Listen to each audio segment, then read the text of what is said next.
So as a Muslim, I wouldn't go to heaven. As a Muslim, if you reject the deity of Christ, if you reject his death on the cross for your sin, you will go to hell, Jesus said. But doesn't in the same context of the Bible, does it say not to judge? Isn't that passing judgment? By saying that I'll go to hell because I'm Muslim, you essentially are judging me and taking on the role of God, who is the only one who can pass judgment, who is the only one who will deem who will enter his kingdom, correct?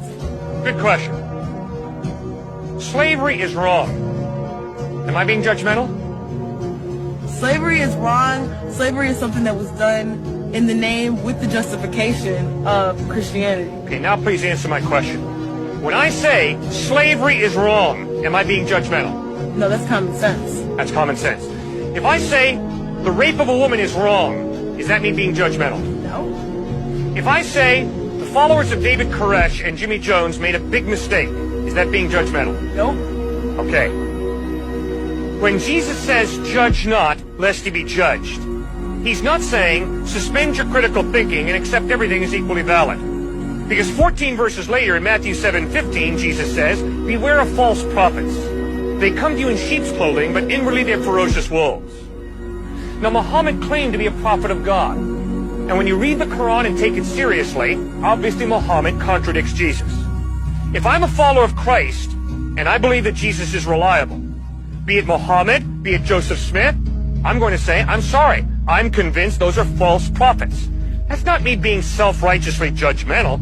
It's a simple issue of truth.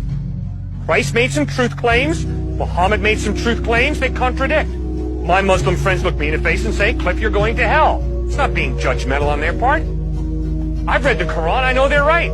If Muhammad spoke the truth, I am going to hell. Because I'm an idolater, I worship Jesus. In the sense of contradicting, what do you, I don't understand when you say that Muhammad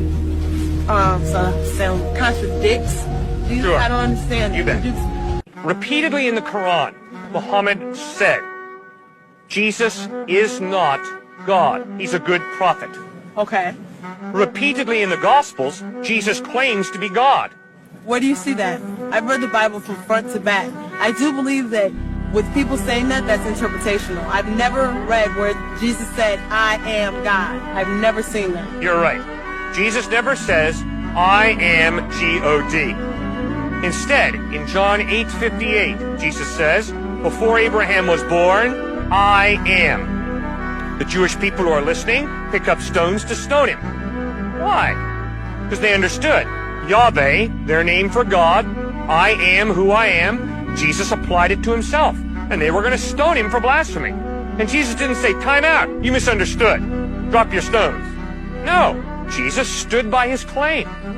Before Abraham was born, I am. Remember, after Jesus rose from the dead, he appeared to the apostles, except for Thomas. The other apostles came up to Thomas and said, we saw Jesus risen from the dead. Thomas said, I refuse to believe unless I can see Jesus with my own eyes. I refuse to believe unless I can take my hands and put them in the nail prints in his hands, take my hand and thrust it in the spear in his side. One night all the apostles were together, we read in the Gospel of John, including Thomas. Suddenly Jesus stood among them. Jesus walked right up to Thomas and said, my man, right here. Take your hands and put them in the nail prints in my hands. Take your hand and thrust it in the spear in my side. And Thomas stopped doubting and believed. Now Thomas's response, man, is crucial. Thomas hits the floor and says, my Lord and my God. Now Jesus' response is crucial. Jesus looks Thomas in the face and says, you believe because you've seen. Blessed are those who will believe even though they have not seen. In other words, by accepting the worship of Thomas,